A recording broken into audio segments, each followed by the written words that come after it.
Hello family, what's popping? It's your boy Joseph. Welcome to my YouTube channel once again. Today we are going to be discussing about corruption in Nigeria in details. Now, Nigeria is one of the greatest country. It's one of the richest country in the world. Yet, its citizens live in abject poverty, which is unimaginable. Which is very, very unimaginable for one of the richest country in the world. Now, this is as a result of the mismanagement of the resources by the people that were supposed to represent and provide the basic necessity for each citizen, which is very, very wrong. Now, there's a news I saw regarding the former Zamfara State Governor Yari. Last time we also discussed about it, how he stole $284 million from the coffers of Zamfara State.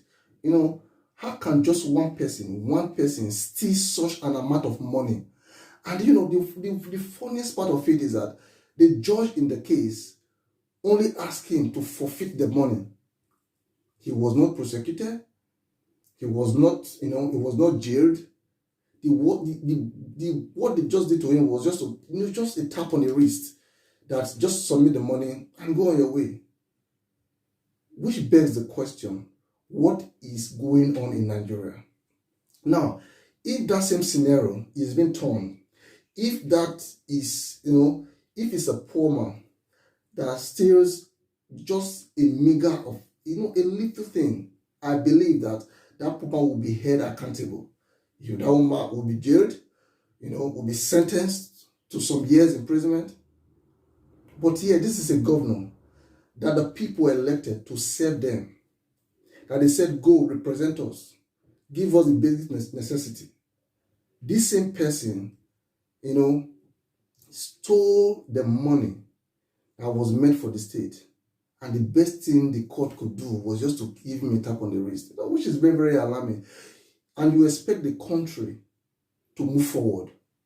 Someone stole $284 million. And the best judgment you can give to the person was just to forfeit the money. No, this is the problem. We have two justice systems in Nigeria, one for the rich and one for the poor. If we don't discuss about this, it will continue.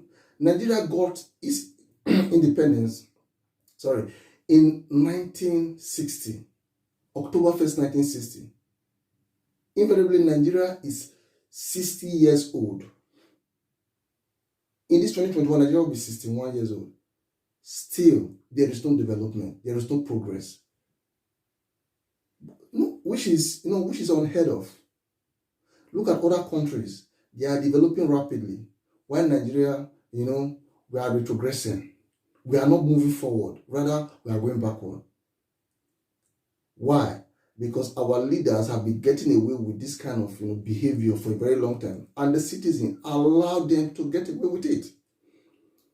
Because if they are being held accountable, I don't believe that they will behave like this. They will go there and start stealing money. Now, these are the same set of people that will come, when they are campaigning, when they are looking for the vote of their citizens. They will come. They will start promising heaven and earth. They will start saying that I will give you good road. They will start saying that I will give you quality water supply. I will give you standard electricity. And after deceiving the people will vote for them. When they go there, they will do opposite of what they promised the people. And the most annoying part is that next time, if they still want to, if they still need the people's vote, they still want to contest for that position. That same people, they will still vote for them, which is alarming. Someone promised you the first time and failed you. You still went ahead and voted for that person. Until Nigerians realize that they have the key to make Nigeria a better and safer place for everybody, the better Nigeria will be. Now, I also have some instances. I also have some instances regarding the former president of Nigeria, Olusegun Obasanjo. He ruled from 1999 to 2007. Now, let me shock you a little bit. During those 8 years that he ruled, he spent $16 billion on electricity. He signed budget for that 8 years, $16 billion just to give Nigeria power, steady power supply, electricity. Now, let me ask the question. Up to today, does Nigeria have stable electricity? No. Do you know what? That case is not being talked about till today. Someone signed a budget that for 8 years I'm going to, use $16 billion. I mean $16 billion to give Nigeria a steady power supply. And Nigeria doesn't have that. Up till now, there's no steady power supply. And the man is working free. Olusegun Obasanjo is working free today. Nobody held him accountable. Nobody asked him. There was no court, that talked about it, that took up the issue. Now, tell me, if Obasanjo could get away with that, other presidents, they would do worse. They will still get away because since Obasanjo was not held accountable, it was a leverage that any other person can do it, which is very, very wrong.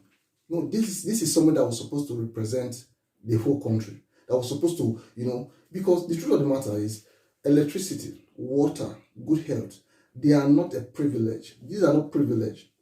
These are rights of the citizen. When you give your citizen steady power supply, when you give your citizen potable water, when you give your citizen good health, when you give them good roads, you are not doing them a favor. These are their rights, what they are entitled to get from the government. Now the Nigerian government, they want us to believe that if any little thing they do for us, that we should be appreciative, that we should come and bow down to them and thank them for what they did for us. The truth of the matter is that we were the one that sent you there. The reason why we sent you there was to give us those things. So don't expect thanks from us. You should be the one thanking us for putting you there. Now, honestly, Nigeria needs to wake up to the realization that the government have been failing there for a very long time. Now, I still have another example for you. In the case of the former governor of Abia State, Uzo Kalu, he ruled also from 1999 to 2007, and he stole, this case is very, very interesting, he stole 7.64 billion naira from the coffers of Abia State government.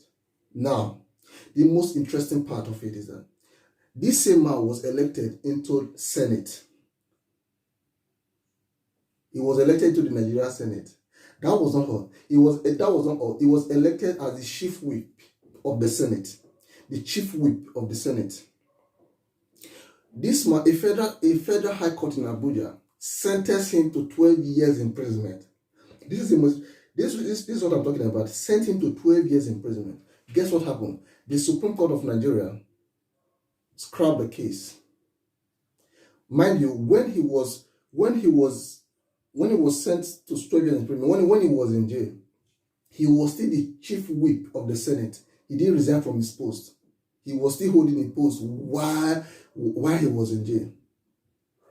Now, the Supreme Court scrapped that case, and this same man that stole 7.56 billion naira from Nigeria is still in the Senate today. He's still the chief whip today. Which begs the question, what the hell is happening? What is happening? Someone stole 7.56 billion naira. He was sentenced to 12 years by a federal high court in Abuja. He was sentenced to 12 years imprisonment, and the Supreme Court struck that case. Now this man is still serving in the Nigerian Senate.